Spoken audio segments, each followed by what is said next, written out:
Hello friends, છેલ્લે આપણે વિદ્યુત ક્ષેત્ર E અને વિદ્યુત સ્થિતિમાન V વચ્ચેનો સંબંધ મેળવવા માટે આપણે એક એવી ધારણા કરી હતી, એક એવો કિસ્સો લીધો હતો કે જ્યાં વિદ્યુત ક્ષેત્ર સમાન હોય અને વિદ્યુત ક્ષેત્ર સમાન હોય એની અંદર આપણે ડેલ્ટા V અને વિદ્યુત ક્ષેત્ર E બંને વચ્ચેના સંબંધનું આ રીતે એક સૂત્ર બનાવ્યું કે ડેલ્ટા V બરાબર -E ડોટ ડેલ્ટા R અને બીજું આનું જો મૂલ્ય સ્વરૂપે લખીએ તો ડેલ્ટા V બરાબર E ડોટ ડેલ્ટા R. આ રીતે આપણે સૂત્ર બનાવેલા હતા, બરાબર છે. ધ્યાન રાખો કે આ જે સૂત્રો છે એ સૂત્રો સમાન વિદ્યુત ક્ષેત્ર હોય, સમાન વિદ્યુત ક્ષેત્ર હોય એના માટે આપણે આ સૂત્રો લાયેલા હતા. હવે બીજો પોઈન્ટ લઈએ આપણે કે જો વિદ્યુત ક્ષેત્ર સમાન ના હોય તો એના માટે ડેલ્ટા V અને E એ બંને વચ્ચેનો સંબંધ કેવી રીતે મેળવીએ? તો આપણે અસમાન કોઈક વિદ્યુત ક્ષેત્ર લઈ લઈએ. તો ધારો કે અહીંયા એક અસમાન વિદ્યુત ક્ષેત્ર આપણે લઈ લઈએ. કોઈ પણ તમે અસમાન વિદ્યુત ક્ષેત્ર વિચારી શકો જ્યાં ક્ષેત્ર રેખાઓ એકબીજાને સમાન કે એકબીજાથી સમાન અંતરે હોય, સમાંતર કે એકબીજાથી સમાન અંતરે ના હોવી જોઈએ. તો અહીંયા આગળ મેં 3 ક્ષેત્ર રેખાઓ બતાવી છે, તો તમે જોઈ શકો છો કે આ જગ્યાએ એનું અંતર અલગ છે, આ જગ્યાએ અંતર અલગ, આ જગ્યાએ અંતર અલગ. તો અસમાન વિદ્યુત ક્ષેત્ર અહીંયા બતાવેલું છે. આપણે આને દર્શાવી દઈએ વિદ્યુત ક્ષેત્ર E. ઓકે, આ છે અસમાન વિદ્યુત ક્ષેત્ર. હવે આપણે અસમાન વિદ્યુત ક્ષેત્ર માટે વિદ્યુત સ્થિતિમાનનો તફાવત ડેલ્ટા V અને વિદ્યુત ક્ષેત્ર E આ બંને વચ્ચેના સંબંધનું સૂત્ર બનાવવું છે. આના ઉપરથી ઓલરેડી આપણે વિદ્યુત સ્થિતિમાન E અને V નો સંબંધ બનાવી શકીશું. કેવી રીતે? ચલો સિમ્પલ બતાવું. તો આ તો બંને મૂલ્ય સ્વરૂપમાં આવી જશે અને મેં કીધું હતું એ પ્રમાણે કે E અને ડેલ્ટા R અત્યારે જે આપણે આગળના જે પણ ઉદાહરણો લીધા હતા એ ઉદાહરણો ઉપરથી તમે જોશો તો E અને ડેલ્ટા R ક્યાં તો એકબીજાને સમાંતર એક જ દિશામાં હોય કાં તો વિરુદ્ધ દિશામાં. પણ વિરુદ્ધ દિશામાં હશે તો cos થીટા 180 થશે, મૂલ્ય માઈનસ, પણ અહીંયા આગળ તમે માનાંક લેશો એટલે કિંમત ધન મળી જશે. તો મૂલ્ય સ્વરૂપે બતાવશો તો આવી રીતે મળશે કે ડેલ્ટા V બરાબર E into delta R. Therefore E બરાબર delta V upon delta R. અને આનું પ્રમાણિત સ્વરૂપનું જો સૂત્ર બનાવીએ તો બને E બરાબર V ભાગ્યા R. બરાબર, જે તમને દેખાય છે કે વિદ્યુત ક્ષેત્ર અને વિદ્યુત સ્થિતિમાનના સંબંધનું એક સૂત્ર બની ગયું છે. ચલો આપણે આની અંદર સેમ આવી રીતે બંનેના સંબંધનું સૂત્ર બનાવવાનો પ્રયત્ન કરીએ. હવે ધ્યાન રાખો કે આપણે આ સૂત્ર કેવી રીતે મેળવ્યું હતું પહેલા સમજીએ કે સમાન વિદ્યુત ક્ષેત્ર લીધું હતું. આ સમાન વિદ્યુત ક્ષેત્રમાં કોઈ બે બિંદુઓ લઈ લીધા હતા, 1 અને 2, અહીંયા આગળ A અને B. હવે કોઈ એક પરીક્ષણ વિદ્યુત ભાર લઈ એને A બિંદુથી B બિંદુ સુધી આપણે ગતિ કરાયો હતો. પરીક્ષણ વિદ્યુત ભાર લીધો એને A બિંદુથી B બિંદુ સુધી લઈ ગયા હતા. એ દરમિયાન કરવું પડતું કાર્ય અને કાર્ય ઉપરથી વિદ્યુત સ્થિતિમાનનો તફાવત અને વિદ્યુત ક્ષેત્ર E બંને વચ્ચેનો સંબંધ મેળવ્યો હતો. તો એ જ પ્રોસેસ આના માટે કરી. આમાં પણ બંને વચ્ચેનો જો સંબંધ મેળવવો હોય તો પેલાની જેમ કોઈ પણ બે બિંદુઓ બતાવી દઈએ. આ બંને બિંદુમાંથી હવે કોઈ પરીક્ષણ વિદ્યુત ભારને એક બિંદુ ઉપર મૂકીએ, ત્યાંથી આપણે બીજા બિંદુ ઉપર લઈ જઈએ. એ દરમિયાન કરવું પડતું કાર્ય શોધીએ અને કાર્ય ઉપરથી વિદ્યુત સ્થિતિમાનનો તફાવત અને વિદ્યુત ક્ષેત્ર E બંને વચ્ચેનો સંબંધ મેળવવાનો પ્રયત્ન કરીએ. તો આ જે આકૃતિ દોરી છે માની લઈએ કે આ જગ્યાએ કોઈ એક બિંદુ A પડ્યું છે અને આ જગ્યાએ કોઈ એક બિંદુ B છે. બંને વચ્ચેનું અંતર આટલાથી આટલું અંતર ધારો કે ડેલ્ટા R જેટલું છે. ઓકે, ડેલ્ટા R બંને વચ્ચેનું અંતર અથવા તો સ્થાનાંતર છે એમ આપણે કહી શકીએ. હવે તમને દેખાય છે કે એ બિંદુ જે સ્થાન ઉપર છે ત્યાં ક્ષેત્ર રેખાઓ થોડી નજીકમાં છે, એટલે વિદ્યુત ક્ષેત્ર તીવ્ર છે. B બિંદુ જે જગ્યાએ છે ત્યાં ક્ષેત્ર રેખાઓ થોડી છૂટી છે, તો વિદ્યુત ક્ષેત્રની તીવ્રતામાં ત્યાં ઘટાડો થાય છે. તો અહીંયા આગળ બંને બિંદુઓ એવી સ્થાન ઉપર મૂકેલા છે જ્યાં વિદ્યુત ક્ષેત્ર અસમાન છે. હવે વિદ્યુત ક્ષેત્ર અસમાન હોય આવી સ્થિતિમાં તમે કોઈ એક પરીક્ષણ વિદ્યુત ભાર ધારો કે એક બિંદુ ઉપર મૂકો, ત્યાંથી તમે બીજા બિંદુ ઉપર લઈ જાઓ, તો એ દરમિયાન કરવું પડતું કાર્ય કેવી રીતે શોધીએ? શું સામાન્ય સૂત્ર હતું એવી રીતે, જેમ કે આવી રીતે સૂત્ર હતું કે બીજા બિંદુ ઉપર લઈ જવો છે તો VB માઇનસ VA બરાબર W external from A to B ભાગ્યા Q0. શું આ સૂત્રની મદદથી શોધી શકીએ? શોધી શકાશે, પણ નોર્મલી વિદ્યુત ક્ષેત્ર જો સમાન હશે તો જ. પણ આપણે શું કરીએ કે અહીંથી લઈ અહીંયા સુધી આપણે કાર્ય કરવું છે. એના માટે આ જે A અને B જે બંને પોઈન્ટો હતા, બંને બિંદુઓ હતા, આ બંને બિંદુઓની વચ્ચે નાના નાના સૂક્ષ્મ ગાળા બનાવી દી. બહુ સૂક્ષ્મ ગાળા બનાવી. એટલે કે ધારો કે માની લો કે આ જગ્યાએથી આ જગ્યાએ સુધીનો એક સૂક્ષ્મ ગાળો બનાવી દો, જેનું હું નામ આપું dr. અંતરનો એક સૂક્ષ્મ ગાળો બનાવી દો. આ સૂક્ષ્મ ગાળામાં એક પરીક્ષણ વિદ્યુત ભારને આ જગ્યાએથી આ જગ્યાએ લઈ જાઉં, એ દરમિયાન કાર્ય શોધી કાઢું.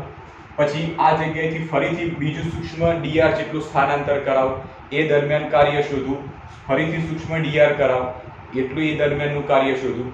તો આ બધાના સૂક્ષ્મ ગાળા દરમિયાનના કાર્ય શોધી એના ઉપરથી વિદ્યુત સ્થિતિમાન અને વિદ્યુત ક્ષેત્રનો સંબંધ મેળવી શકીએ. આ ઉપરાંત બીજી પણ રીતથી શોધી શકાશે. કઈ રીત છે? તો આપણે સમાન વિદ્યુત ક્ષેત્ર માટે બંનેના સંબંધનું સૂત્ર લાવ્યા છીએ કે આવી રીતનું સૂત્ર છે કે ડેલ્ટા V બરાબર minus E dot delta R. આ સૂત્ર એ સમાન વિદ્યુત ક્ષેત્ર માટે વિદ્યુત સ્થિતિમાનનો તફાવત અને વિદ્યુત ક્ષેત્રના સંબંધનું સૂત્ર તો આપણે મેળવી જ દીધું છે. તો બધી આખી પ્રોસેસ નહીં કરવી. આખી પ્રોસેસ એટલે આ સૂક્ષ્મ ગાળા દરમિયાન કાર્ય શોધી, એના માટે વિદ્યુત સ્થિતિમાન અને વિદ્યુત ક્ષેત્રનો સંબંધ મેળવીએ. ફરીથી બીજો સૂક્ષ્મ ગાળો લઈએ, એના માટે કાર્ય શોધી, વિદ્યુત સ્થિતિમાનનો તફાવત અને વિદ્યુત ક્ષેત્રનો સંબંધ મેળવીએ. તો દરેક માટે કાર્ય ઉપરથી વિદ્યુત સ્થિતિમાન અને વિદ્યુત ક્ષેત્રનો સંબંધ નહીં મેળવો, પણ ખબર જ છે કે આ સૂત્ર આપી દીધેલું છે, આપણે સાબિત કરી દીધું છે કે જે વિદ્યુત સ્થિતિમાનના તફાવત અને વિદ્યુત ક્ષેત્રનો સંબંધનો સૂત્ર છે. તો આ સંબંધનું સૂત્ર સીધું જ વાપરવાનો પ્રયત્ન કર્યો. કેવી રીતે? તો અહીંયા આગળ જે સૂક્ષ્મ સ્થાનાંતર dr કરાયું છે, dr જેટલું સૂક્ષ્મ સ્થાનાંતર કરાવ, એટલું બધું સૂક્ષ્મ સ્થાનાંતર કરાવો કે એક બિંદુથી લઈ બીજા બિંદુ દરમિયાન વિદ્યુત ક્ષેત્ર લગભગ સમાન હોય એવી અસર થાય. તમે બહુ સૂક્ષ્મ સ્થાનાંતર કરાવશો તો એ બંને બિંદુઓ વચ્ચે લગભગ વિદ્યુત ક્ષેત્ર સમાન હોય એવી અસર થાય. અને જો લગભગ વિદ્યુત ક્ષેત્ર સમાન હોય તો સમાન વિદ્યુત ક્ષેત્ર માટેનું આ સંબંધનું સૂત્ર વાપરી શકીએ છીએ. તો અહીંયા આપણે જે સૂક્ષ્મ સ્થાનાંતર dr કરાવીએ છીએ, તો આ સૂક્ષ્મ સ્થાનાંતર dr માટે આ સમીકરણ વાપરીએ તો એ સમીકરણ થશે dv બરાબર સૂક્ષ્મ સ્થાનાંતર dr છે માટે વિદ્યુત સ્થિતિમાન dv લઈ લઈએ. dv બરાબર વિદ્યુત ક્ષેત્ર E છે માટે માઈનસ E ડોટ પેલામાં ડેલ્ટા r, કારણ કે અંતર ડેલ્ટા r લીધેલું હતું, અહીંયા સૂક્ષ્મ સ્થાનાંતર dr કરાવીએ છીએ માટે સદિશ dr. આપણે એક આ સમીકરણ મળ્યું. હવે આ જે સમીકરણ છે એ આ સૂક્ષ્મ સ્થાનાંતર કરાયું એના માટે વિદ્યુત સ્થિતિમાનના તફાવતનું સમીકરણ. આવું ફરીથી બીજું સૂક્ષ્મ સ્થાનાંતર કરાવો, એના માટેનું સમીકરણ મેળવો. ફરીથી ત્રીજું સૂક્ષ્મ સ્થાનાંતર કરાવો, એના માટેનું સમીકરણ મેળવો. એમ A થી લઈ B સુધી આવા સૂક્ષ્મ બધા જ સ્થાનાંતર કરાવતા જો dr જેટલા, અને દરેક માટે dv ના સૂત્રો મેળવતા જો. આ બધા જે સૂત્રો મળી જાય પછી બધાનો સરવાળો કરશો તો A અને B વચ્ચેના વિદ્યુત સ્થિતિમાનના તફાવત ડેલ્ટા V નું આપણને સમીકરણ મળશે. તો ટૂંકમાં A અને B વચ્ચેનો જો વિદ્યુત સ્થિતિમાનનો તફાવત શોધવો હશે તો સૂક્ષ્મ ગાળા માટે વિદ્યુત સ્થિતિમાનના તફાવતના સૂત્રો મેળવી કાઢો, બધાનો સરવાળો કરી દો તો A અને B વચ્ચેનો વિદ્યુત સ્થિતિમાનનો તફાવત મળશે. તો સીધું આપણે લખી દઈએ છીએ કે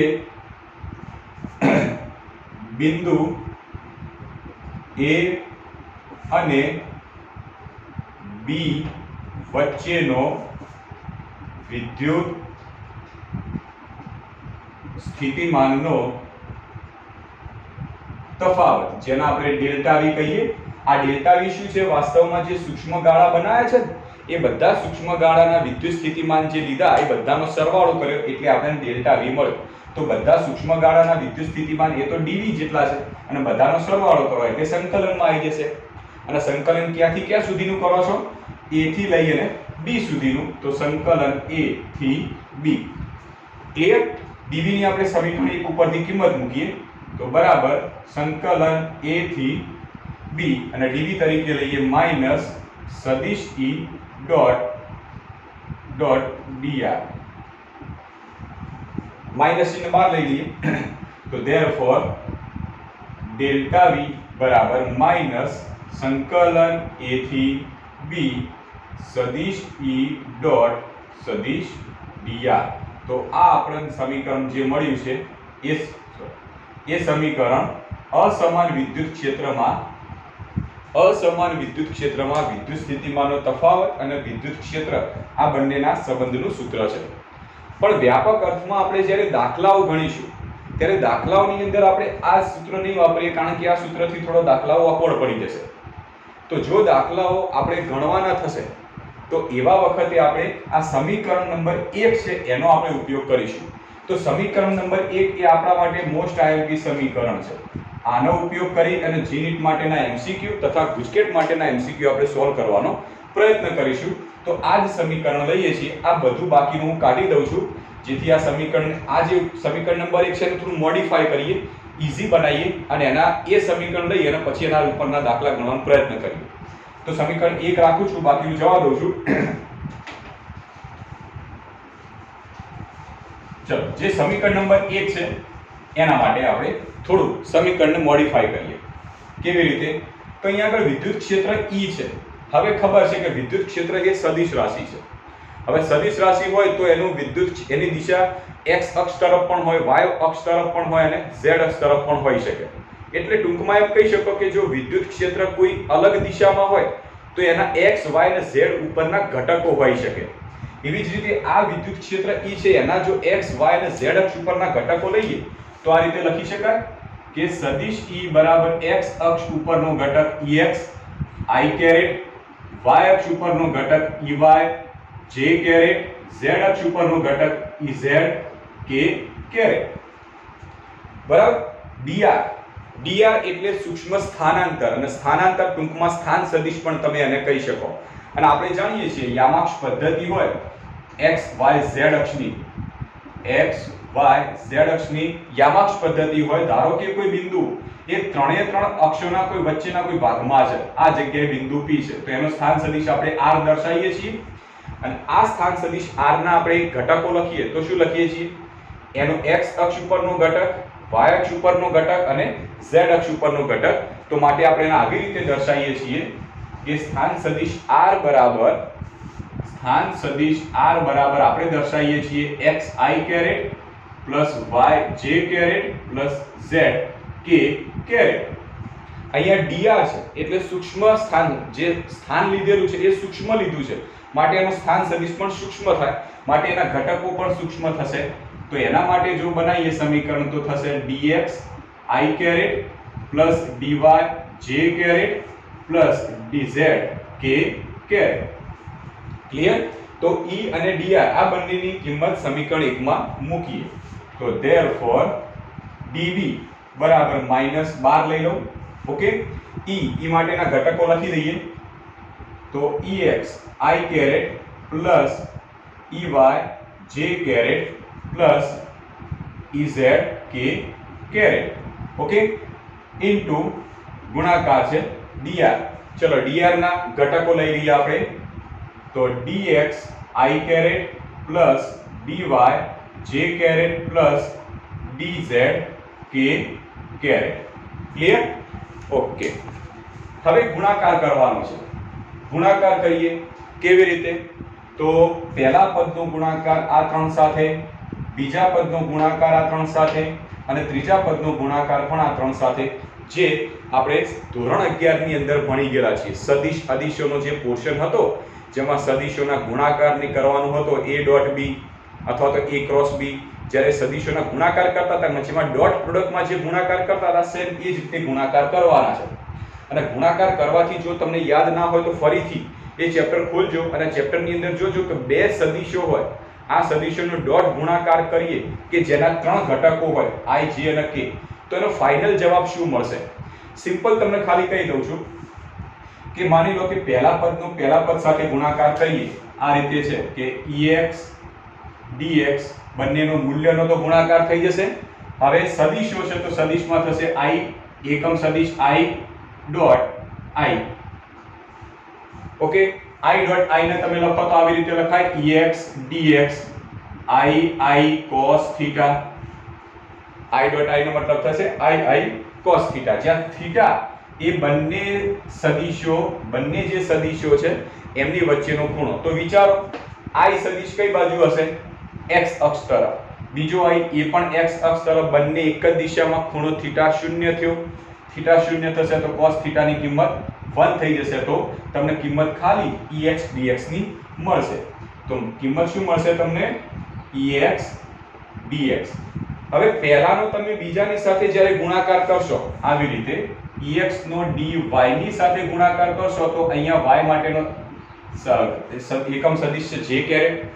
હવે અહીંયા આગળ i અને j નો ગુણાકાર કરો તો i j cos થીટા થશે, જ્યાં થીટા એ i અને j વચ્ચેનો ખૂણો. i એટલે x અક્ષ ઉપરનો ભાગ, j એટલે y અક્ષ ઉપરનો ભાગ, અને બંને વચ્ચેનો ખૂણો થીટા 90 ડિગ્રી થશે.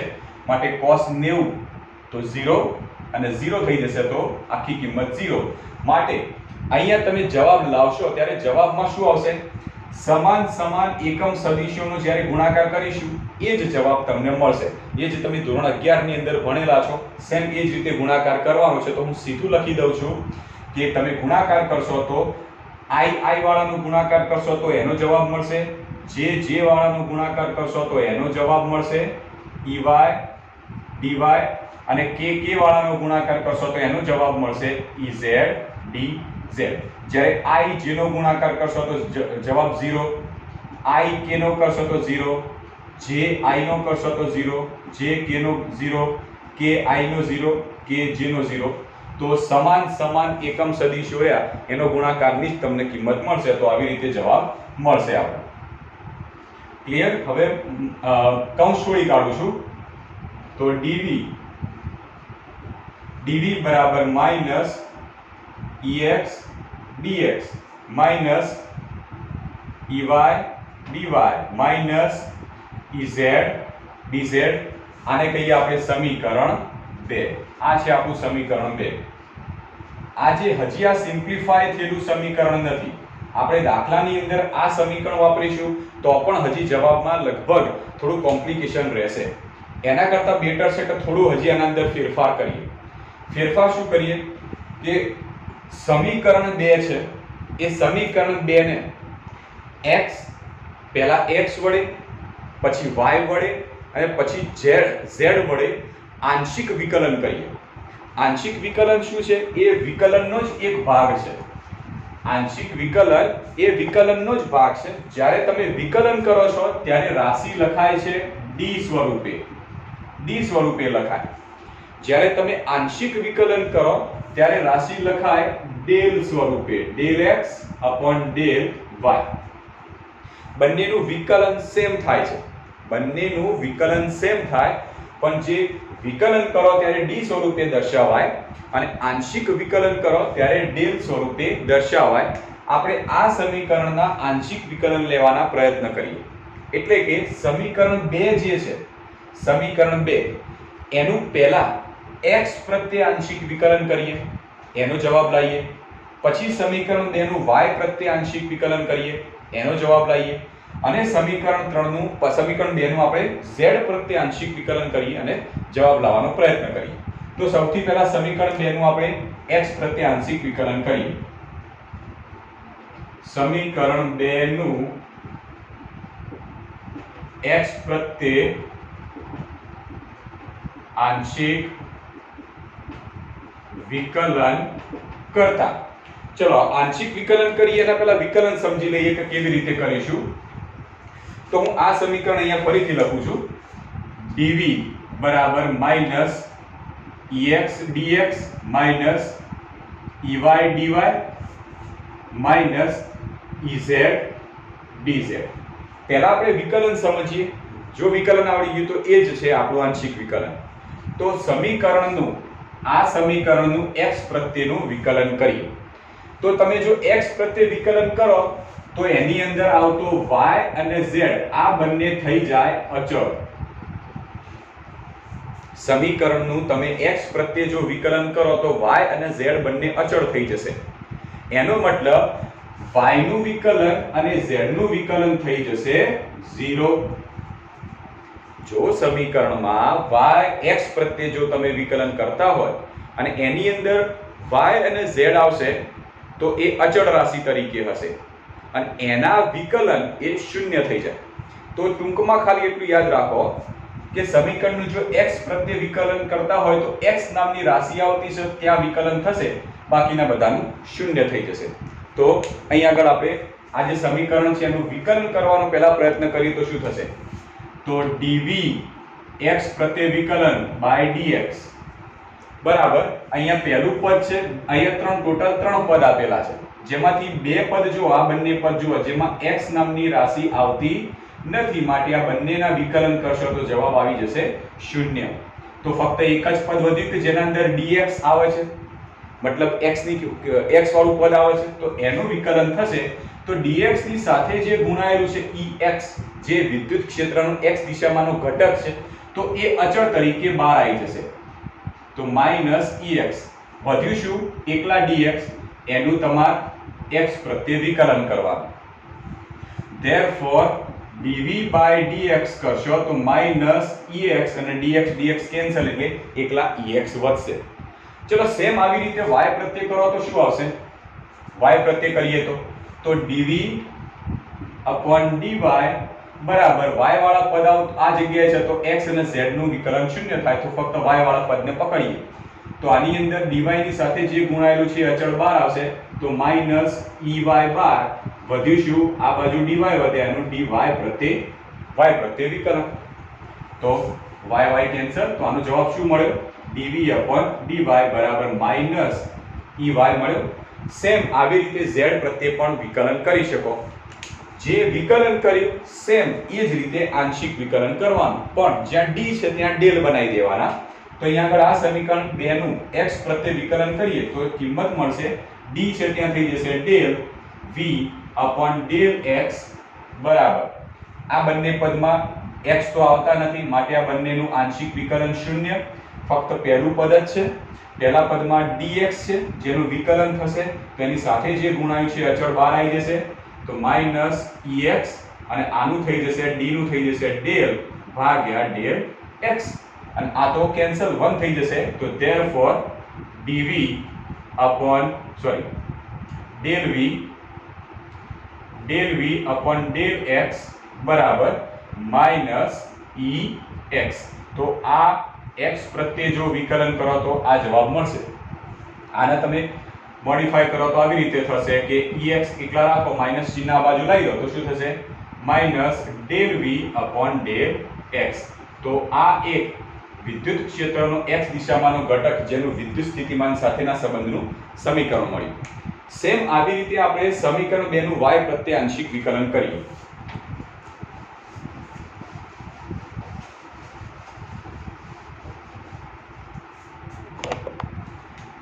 અહીંયા આગળ ફરીથી લખીએ કે સમીકરણ 2 નું y પ્રત્યે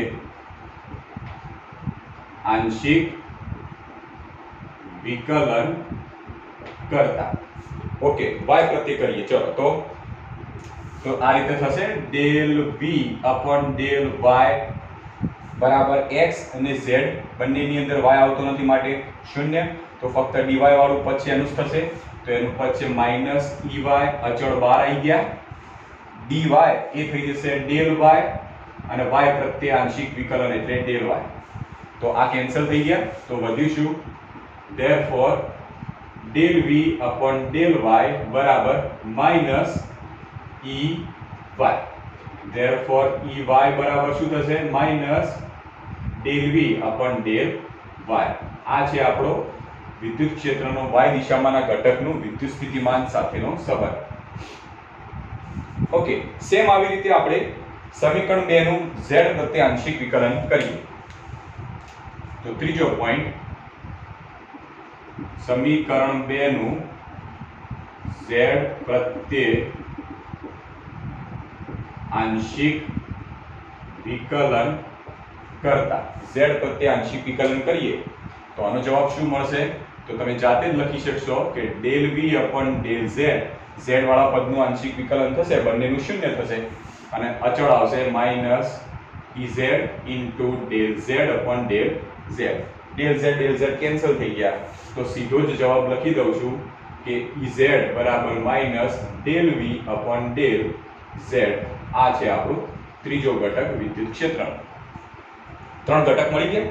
હવે આ 3 ઘટક લીધા પછી વિદ્યુત ક્ષેત્રનું જે સમીકરણ છે સમીકરણ વાપરીએ તો વિદ્યુત ક્ષેત્ર E બરાબર Ex I caret plus Ey j caret plus Ez k caret. આની અંદર Ex Ey Ez આ જે 3 ઘટકો છે એની અંદર આપણે મેળવેલી જે કિંમતો છે એ મૂકી દઈએ. તો સદિશ E બરાબર Ex તરીકે minus del v upon del x minus del v upon del x I caret minus Ey તરીકે del v upon del y into j caret minus Ez તરીકે del v upon del z into k caret. તો આ જે આપણું સમીકરણ મળ્યું એનો જ આપણે ઉપયોગ કરીશું.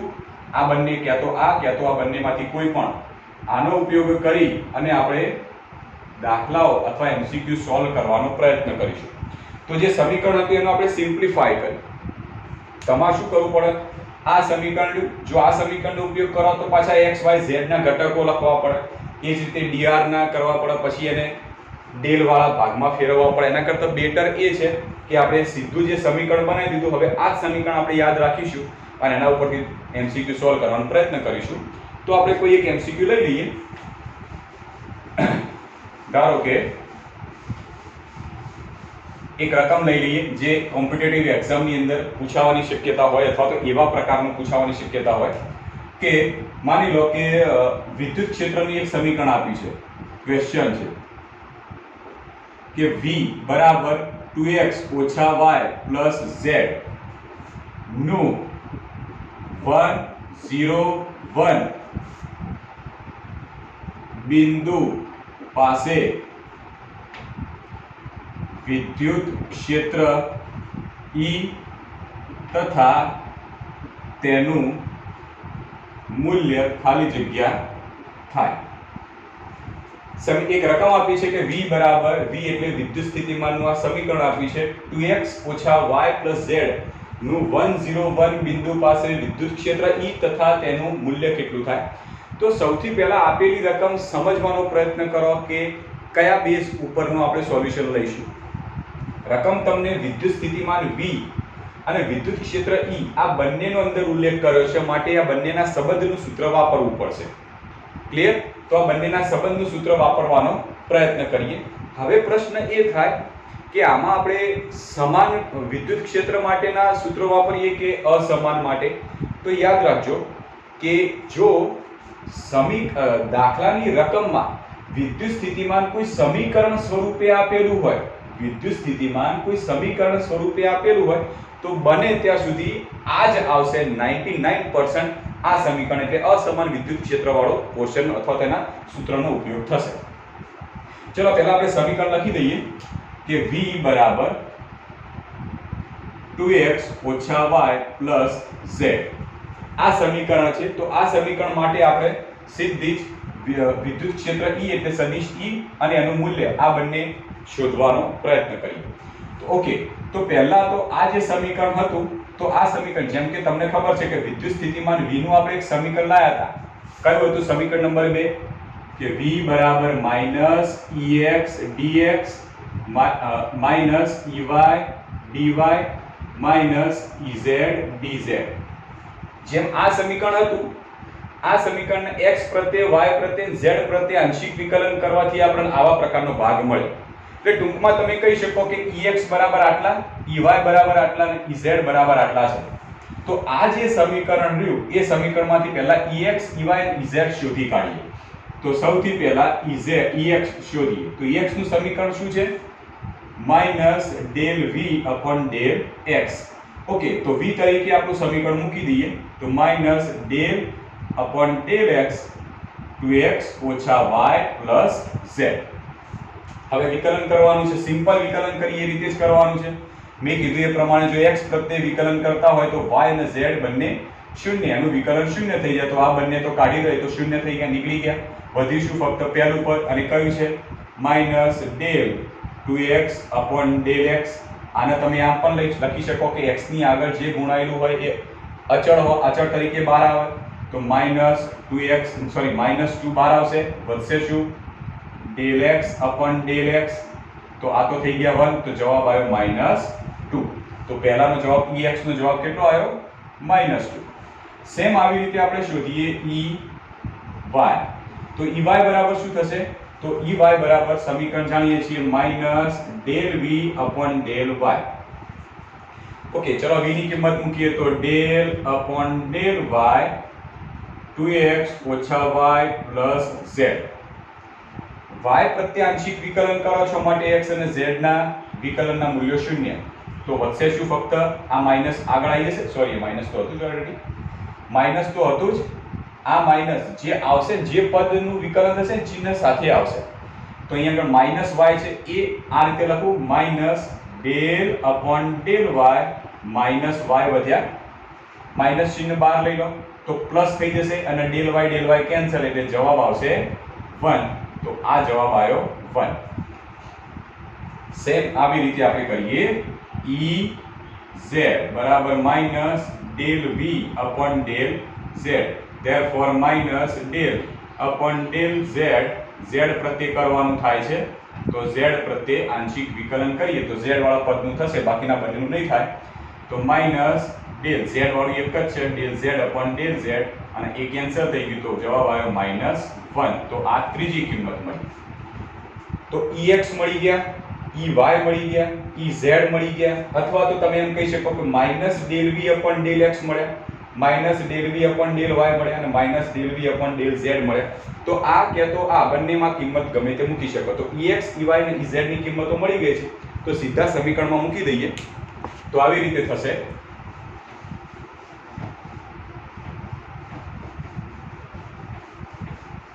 સમીકરણ આ પ્રમાણેનું છે કે સદિશ E બરાબર ex ey ez. તો સમીકરણ લખીએ કે સદિશ E બરાબર ex i caret ey j caret plus ez k caret. ex ની કિંમત મૂકીએ કેટલી છે -2. તો -2 i caret plus ey ની કિંમત છે 1. તો 1 લખો કે એકલા j લખો તો સેમ રહેશે. અને ez ની કિંમત -1. તો -1 કરો કે ના કરો k caret. તો આ સદિશ E પહેલી જે કિંમત શોધવાની હતી એ આપણે મળી ગઈ. બરાબર, વિદ્યુત ક્ષેત્ર સદિશ E કેટલું થશે? તો આટલું થશે. હવે એનું મૂલ્ય શોધવાનું છે. એનું મૂલ્ય શું થશે? તો મૂલ્ય માટે જાણીએ છીએ કે કોઈ સદિશ સ્વરૂપે રાશિ આપેલી હોય, જેમ કે આવી રીતે કોઈ હોય રાશિ કે સદિશ A બરાબર x i caret plus y j caret plus z k caret હોય. તો સદિશ A નું જો મૂલ્ય બતાવવું હોય તો આપણે શું કરીએ છીએ? i j અને k ના સહગુણકો હોય એ સહગુણકોના વર્ગનું વર્ગમૂળ લઈને તેનો સરવાળો અને પછી વર્ગમૂળ લઈએ છીએ. તો x² + y² + z². બરાબર, આપણે આવી રીતે કરતા હોઈએ છીએ નોર્મલી. તો સેમ એવી રીતે આપણે આના માટે કરીએ. તો આના માટે શું થશે કે મૂલ્ય લખો તો સદિશ E મૂલ્ય બરાબર સદિશ E નું મૂલ્ય શું થવાનું કે વર્ગમૂળમાં પ્રથમ પદનો વર્ગ -2 નો વર્ગ વત્તા બીજા પદનો વર્ગ 1 નો વર્ગ વત્તા ત્રીજા પદનો વર્ગ -1 નો વર્ગ બરાબર વર્ગમૂળમાં -2 નો વર્ગ થશે 4, 1 નો વર્ગ 1 પ્લસ -1 નો વર્ગ 1. તો વર્ગમૂળમાં 6. તો આ આપણને જવાબ મળ્યો વિદ્યુત ક્ષેત્ર E નો. તમે એકમ લખો હોય તો લખી શકો ન્યૂટન પ્રતિ કુલમ. ઓકે, અથવા તો એકમ પાછળ એકમ એવું પણ એકમ લખી શકો. ક્લિયર? તો આવી રીતનું જો કોઈ પ્રકારનું MCQ ગુજકેટની અંદર પૂછાય અથવા તો કોઈ કોમ્પિટિટિવ એક્ઝામની અંદર પૂછાય તો આપણે એનું સોલ્યુશન ખબર હોવી જોઈએ. હજી આપણે એક બીજું ઉદાહરણ લઈએ જેથી આપણો આઈડિયા ક્લિયર થશે. આપણને પ્રશ્ન એ થાય છે કે રકમમાં તો કંઈક વધારાનું એક પોઈન્ટ આપ્યું છે જેનો આપણે અહીં આગળ ઉપયોગ કર્યો જ નહીં. કયો? v બરાબર 2x ઓછા y વત્તા z નું 101 બિંદુ પાસે. 101 નો મતલબ શું? આ x y અને z.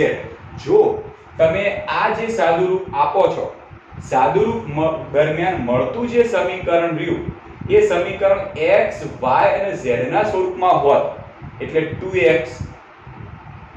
2xi કેરેટ વત્તા yj કેરેટ ઓછા zk કેરેટ એટલે x y અને z આવતા હોત તો તમે આ મૂલ્યને મૂકી શકો. ટૂંકમાં તમે એમ કહી શકો કે આ જે સમીકરણ મળ્યું તમને એ અચળ વિદ્યુત ક્ષેત્ર માટેનું મળ્યું છે. વિદ્યુત ક્ષેત્ર સમાન હોય એ પ્રમાણેનું તમને કિંમત મળી ગઈ, જેના અંદર કોઈ પણ આ જે વિદ્યુત ક્ષેત્રનું સમીકરણ તમે કોઈ પણ બિંદુ માટે કોઈ પણ તમે 101 કીધું હોય, 111 કીધું હોય, 2 3 4 કીધું હોય, તો ગમે તે બિંદુ કીધું હોય તો સમીકરણ આ જ રહેશે, જવાબ પણ આ જ રહેશે. ફેરફાર ક્યારે આવશે કે આ જે સમીકરણ રહ્યું એના અંદર જે ઘટકો છે એના અંદર x y અને z આવતા હશે તો જ, પણ અહીંયા આગળ x y z કોઈ ઘટકો નહીં આવતા. બરાબર? એટલા માટે ગમે તે બિંદુ હશે જવાબ તો એક જ મળશે તમને. ચલો આપણે જોવું છે કે આવું કોઈ થતું હશે તો આપણે ફેરફાર આપણે કંઈક બીજું એક MCQ લઈ લઈએ કે જેમાં આવા x y અને z આવતા હોય એવું કોઈ એક MCQ લઈ લઈએ.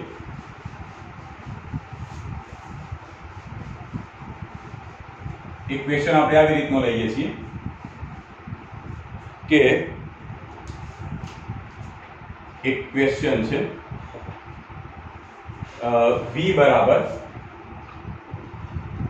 x2y વત્તા y2z. x2y વત્તા y2z નું 1 1 1 બિંદુએ વિદ્યુત ક્ષેત્ર સદિશ E તથા તેનું મૂલ્ય ખાલી જગ્યા થાય. ઓકે, તો એક રકમ આપી છે. રકમમાં તમને દેખાય છે કે વિદ્યુત સ્થિતિમાન V જે છે એ વિદ્યુત સ્થિતિમાન V નું એક સમીકરણ તમને આપી દીધું છે. તમને એવું કીધું છે કે એનું 111 બિંદુએ વિદ્યુત ક્ષેત્ર અને વિદ્યુત સ્થિતિમાન વિદ્યુત ક્ષેત્ર અને એનું મૂલ્ય કેટલું થશે ચેક કરીએ. તો જેમ સાબિતી આગળ આપી હતી એવી જ રીતે સૌથી પહેલા વિદ્યુત સ્થિતિમાન V નું સમીકરણ લખી દઈએ, x2y વત્તા y2z. ઓકે, હવે આના આપણે વિદ્યુત ક્ષેત્ર E નું પહેલા સમીકરણ બનાવીએ. એના માટે પહેલા આપણે Ex ઘટક શોધી કાઢીએ. તો Ex બરાબર minus del V upon del x બરાબર સમીકરણમાં minus del upon del x. Okay, V તરીકે સમીકરણ આપેલું છે x2y વત્તા y2z. હવે આપણે x પ્રત્યે વિકલન કરીએ છીએ તો x વાળા પદ આવતા હોય એ ભાગ લેવાનો. તો આ પહેલું પદ, આ બીજું પદ, પહેલા પદમાંથી x આવે છે તો પહેલું પદ રાખીએ, બીજા પદમાં x નહીં આવતું માટે એનું વિકલન શૂન્ય થશે તો ફક્ત પહેલું પદ જ વધશે. તો minus del upon del x થશે x2y. ક્લિયર? હવે આની અંદર x2 ની સાથે મેં તમને પહેલા જ કીધું હતું કે જો x પ્રત્યેનું તમે આંશિક વિકલન લેતા હોય તો એવી કન્ડિશનમાં y અને z બંને અચળ થાય. y અને z અચળ થાય અને એનું વિકલન શૂન્ય થાય. તો અહીંયા આગળ તમે પહેલા પદનું જ્યારે વિકલન લેશો તો એમાં y આવે છે, y અચળ ગણાશે, એ અચળ આવશે 12. તો માઈનસ y 12 આવી ગયા. વધ્યું શું? Del x2 upon del x. હવે dx આવી રીતનું હોય કે d અપોન dx x2 હોય તો આનું શું કરીએ છીએ તો 2x થાય. x2 નું વિકલન 2x થશે તો એ રીતે કહીએ તો માઈનસ 2xy થઈ જશે. માઈનસ y તો હતા જ અને x2 નું થાય માઈનસ x2 નું થશે 2x. તો પહેલા માટે ex ની કિંમત કેટલી આવી આપણે માઈનસ 2xy. સેમ આવી રીતે ચલો ટ્રાય કરીએ del v upon del y. બીજું લઈ લઈએ del v upon del y. એના માટે સમીકરણ ey બરાબર minus del v upon del y. તો minus del upon del y v તરીકે આપણે કિંમત લઈ લઈએ x2y વત્તા y2z. x² વત્તા y² z. ઓકે, હવે જો વિકલન કોના પ્રત્યે કરવાનું છે તો તમારે વિકલન કરવાનું છે y પ્રત્યે, અને y પ્રત્યે તમે વિકલન કરશો તો y વાળા જે પદ આવતા હશે એનું વિકલન થશે, અને બાકીના બે એટલે x અને z નું શું થઈ જશે? શૂન્ય. ઓકે, તો અહીંયા આગળ બંને પદ છે જેના અંદર y આવે છે, મતલબ બંને પદમાં વિકલન થશે. તો પહેલા બંનેના અલગ અલગ વિકલન વેચી કાઢીએ. Minus del upon del y, પહેલું પદ થશે x²y, બીજું આ માઈનસ છે, કૌંસ છોડી કાઢું તો માઈનસ થઈ જશે, તો minus del upon del y y²z. બરાબર, માઈનસ કેમ આવ્યું? આ કૌંસ છોડે એટલે માઈનસ થઈ ગયું. હવે પહેલા પદમાં જોઈએ તો y પ્રત્યે કરીએ છીએ તો એની સાથે જે હોય એ અચળ તરીકે બહાર આવે, તો બહાર શું આવશે? -x². વધશે શું હવે? Del y upon del y. બીજા પદમાં અહીંયા આગળ તમે y² એટલે y નું કરો છો વિકલન, તો z અચળ આવશે બહાર, તો z બહાર વધ્યું શું? Del y² upon del y. તો અહીંયા આગળ તમને દેખાશે તો -x² અને ડેલ y કેન્સલ એટલે 1, ઓછા અહીંયા z તો હતા જ, અને y² dy into y², અને આનું થઈ જશે 2y. આ જે પદ રહ્યું એ આવા પ્રકારનું જ કહેવાય ને, d upon dy. y પ્રત્યે કરો ને અહીંયા y નામની રાશિ હોય તો આનું શું થશે? 2y. તો એ જ રીતે આનું થશે 2y. તો આ સમીકરણ આવી રીતે થશે 2yz. તો બીજું સમીકરણ મળી ગયું આપણને ey માટેનું. ey આ બીજું એક સમીકરણ મળ્યું. ચલો સેમ આવી રીતે આપણે z માટે શોધીએ. તો Ez બરાબર minus del v upon del z બરાબર minus del upon del z. v ની કિંમત મૂકીએ x² y વત્તા y² સોરી હા y² z. Okay okay, z પ્રત્યે કરો છો તો z વાળું પદ હશે એનું વિકલન થશે, તો z વાળું પદ આવ્યું તો પહેલાનું શૂન્ય, તો બીજું પદ જ વધશે, તો minus del upon del z y²z. Minus z ની સાથે જે ગુણાયેલું છે અચળ બહાર આવશે, તો વધ્યું શું? ફક્ત અહીંયા આગળ ડેલ z વધ્યા, છેદમાં પણ ડેલ z કેન્સલ, તો વધશે થશે Ez બરાબર શું થશે? -y². તો આ થયું ત્રીજા માટે. તો ત્રણે ત્રણ મળી ગયા. તો સીધું આપણે સમીકરણ લઈ લઈએ કે વિદ્યુત ક્ષેત્ર E બરાબર Ex I caret plus Ey J caret plus Ez K caret. Ex બરાબર કેટલા લઈશું? -2xy I caret. Ey તરીકે આવશે -x², એટલે કૌંસ કરો નાખો તો કૌંસ થઈ જશે, તો અંદર પ્લસ થઈ જશે, ચિહ્ન ચેન્જ થઈ જશે, માઈનસ બહાર લઈ લો છો એટલે, તો x² plus 2yz j caret. Ez બરાબર -y², તો -y² k કેરેટ. તો આ આપણને સમીકરણ મળ્યું વિદ્યુત ક્ષેત્ર E નું. હવે આ વિદ્યુત ક્ષેત્ર કયા બિંદુ પાસેનું લેવાનું છે? 1 1 1 માટેનું. તો આ જે સમીકરણ રહ્યું એ સમીકરણમાં વિદ્યુત ક્ષેત્રનું સમીકરણ 1 1 1 બિંદુ માટે કરીએ તો બિંદુ 1 1 1 પાસે એના પાસે વિદ્યુત ક્ષેત્ર E શું થશે? તો E બરાબર x તરીકે 1, y તરીકે પણ 1 અને z તરીકે પણ 1 કરો. તો ચલો કરી જોઈએ. તો પહેલું પદ -2 1 x તરીકે 1 લેવાના, y તરીકે પણ 1 અને z તરીકે પણ 1. તો અહીંયા x તરીકે 1 લઈ લો તો 1 ગુણ્યા 1 એટલે 1 થઈ ગયા, એટલે એકલા 2 વધશે. માઈનસ અહીંયા આગળ x તરીકે અહીંયા આગળ 1 નો વર્ગ પ્લસ 2 1 into 1 એટલે 1 એટલે into 2 જ વધશે, એટલે 1 નો વર્ગ 1 વત્તા 2 તો 2 ને 1 3 થઈ જશે. તો સીધા લખી દઈએ 3 j caret minus y² y તરીકે 1 અને 1 k કેરેટ. 1 લખો કે ના લખો કોઈ ફરક નહીં પડે, ફરીથી જોઈ લો કોઈ ભૂલ નથી ને.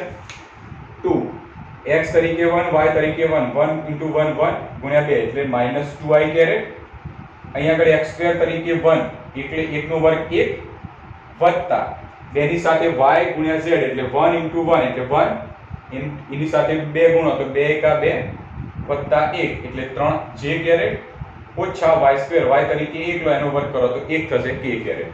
તો આ જે સમીકરણ મળી ગયું એ સમીકરણ 1 બિંદુ પાસે વિદ્યુત ક્ષેત્ર દર્શાવે છે.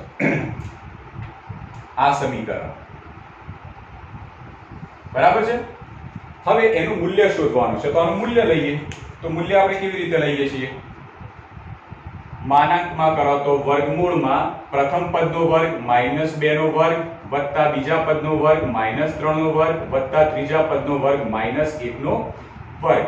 તો વર્ગમૂળમાં 2 નો વર્ગ 4 3 નો વર્ગ 9 1 નો વર્ગ 1 તો વર્ગમૂળમાં કેટલા આવશે 9 4 13 13 ને 1 14 તો 14 એકમ લખો અથવા તો એનો ન્યૂટન પ્રતિ કુલમ લખો એકમ. ઓકે તો આટલો આપણો ફાઇનલ જવાબ મળ્યો. આ છે આપણો ફાઇનલ જવાબ એનું મૂલ્ય. તો MCQ ની અંદર ગુજકેટ હોય નીટ હોય કે JEE હોય જેના MCQ ની અંદર આવા પ્રકારનો સીધો જવાબ આપી દીધો હોય કે આ સમીકરણ છે સોરી આ રકમ છે અને રકમના 4 ઓપ્શનની અંદરથી એક આ ઓપ્શન આપી દીધો હોય અને તમને કીધું હોય કે ભાઈ કેટલું મૂલ્ય થશે તો આવી રીતે સાબિતી આપીને સમજીને આપણે જવાબ લઈ શકીએ. ક્લિયર? તમે હોમવર્કની અંદર પ્રેક્ટિસ કરજો કે રકમ આ જે રકમ રહી એમાં ફેરફાર આટલો કરીએ આપણે એ હોમવર્કમાં દાખલો છે આપનો. રકમ હું લખું છું હોમવર્ક માટે v બરાબર x² y વત્તા y² z વત્તા z² x નું 1 1 1 બિંદુ પાસે વિદ્યુત ક્ષેત્ર E તથા તેનું મૂલ્ય કેટલું થશે આ છે આપણો હોમવર્કનો દાખલો. આ દાખલો આ MCQ પૂછાઈ ગયેલું છે તો આ વ્યવસ્થિત સારી રીતે ગણજો. ઓકે.